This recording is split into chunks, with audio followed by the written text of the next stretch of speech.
There we go. Hi everyone.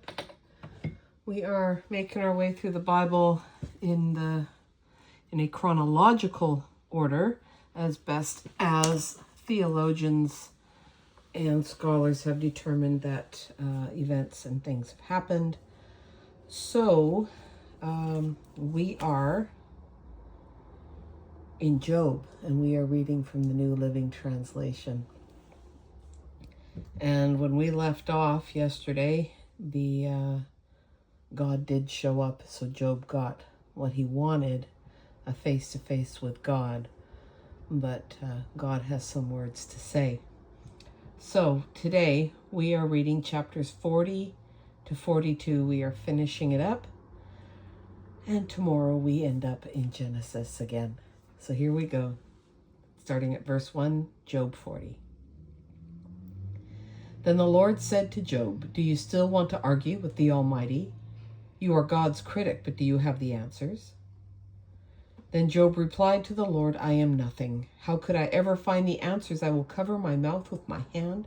I have said too much already. I have nothing more to say." Then the Lord answered Job from the whirlwind, "Brace yourself like a man, because I have some questions for you, and you must answer them. Will you discredit my justice and condemn me just to prove you are right? Are you as strong as God? Can you thunder with a voice like his? All right, put on your glory and splendor, your honor and majesty. Give vent to your anger and let it overflow against the proud. Humiliate the proud with a glance. Walk on the wicked where they stand. Bury them in the dust. Imprison them in the world of the dead. Then even I would praise you, for your own strength would save you. Take a look at Behemoth, which I made, just as I made you. It eats grass like an ox. See its powerful loins and the muscles of its belly, its tail as strong as a cedar. The sinews of its thighs are knit tightly together. Its bones are tubes of bronze, and its limbs are bars of iron. It is a prime example of God's handiwork, and only its creator can threaten it. The mountains offer it their best food, where all the wild animals play.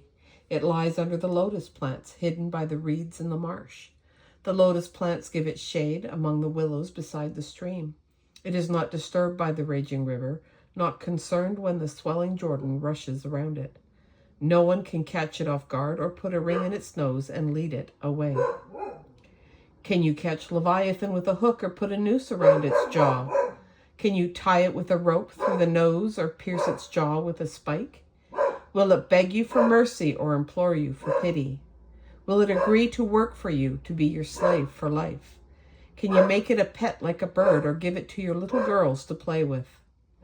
Will merchants try to buy it or sell it in their shops? Will its hide be hurt by spears or its head by a harpoon?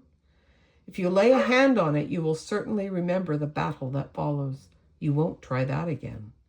No, it is useless to try to capture it. The hunter who attempts it will be knocked down. And since no one dares to disturb it, then who can stand up to me? Who has given me anything that I need to pay back? Everything under heaven is mine. I want to emphasize Leviathan's limbs and its enormous strength and graceful form.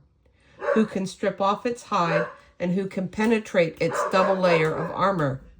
Who could pry open its jaws? For its teeth are terrible. The scales on its back are like rows of shields tightly sealed together. They are so close together that no air can get between them.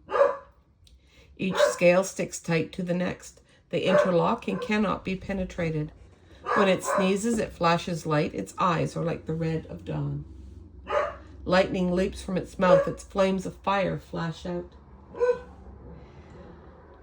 Smoke streams from its nostrils like steam from a pot heated over burning ashes. Its breath would kindle coals, for flames shoot from its mouth. The tremendous strength in Leviathan's neck strikes terror wherever it goes. Its flesh is hard and firm and cannot be penetrated. Its heart is hard as rock, hard as a millstone. When it rises, the mighty are afraid, gripped by terror. No sword can stop it, no spear, dart, or javelin. Iron is nothing but straw to that creature, and bronze is like rotten wood. Arrows cannot make it flee. Stones shot from a sling are like bits of grass. Clubs are like a blade of grass, and it laughs at the swish of javelins. Its belly is covered with scales as sharp as glass. It plows up the ground as it drags through the mud. Leviathan makes the water boil with its commotion. It stirs the depths like a pot of ointment. The water glistens in its wake, making the sea look white. Nothing on earth is its equal, no other creature so fearless. Of all the creatures it is the proudest, it is the king of beasts. Then Job replied to the Lord, I know that you can do anything and no one can stop you. You asked, who is this that questions my wisdom with such ignorance? It is I, and I was talking about things I knew nothing about, things far too wonderful for me. You said, listen and I will speak. I have some questions for you and you must answer them. I had only heard about you before, but now I have seen you with my own eyes. I take back everything I said, and I sit in dust and ashes to show my repentance.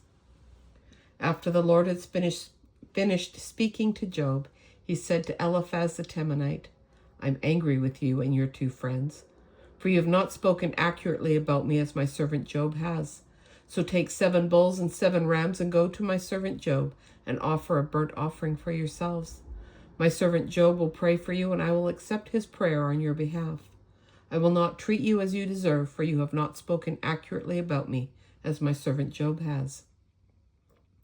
So Eliphaz the Temanite, Bildad the Shuhite, and Zophar the Naamatite did as the Lord commanded them, and the Lord accepted Job's prayer. When Job prayed for his friends, the Lord restored his fortunes. In fact, the Lord gave him twice as much as before. Then all his brothers and sisters and former friends came and feasted with him in his home, and they consoled him and comforted him because of all the trials the Lord had brought against him, and each of them brought him a gift of money and a gold ring. So the Lord blessed Job in the second half of his life, even more than in the beginning, for now he had 14,000 sheep, 6,000 camels, 1,000 teams of oxen, and 1,000 female donkeys. He also gave Job 7 more sons and 3 more daughters. He named his first daughter Jemimah, the second Keziah, and the third Keren-Happuch. In all the land no women were as lovely as the daughters of Job, and their father put them into his will along with their brothers. And Job lived 140 years after that, living to see 4 generations of his children and grandchildren. And then he died, an old man who had lived a long, full life. And that's our reading for January 15, 2025. I'm so grateful you joined me. Know that you are always welcome here. Hope to see you on the next one. Take care, and bye for now.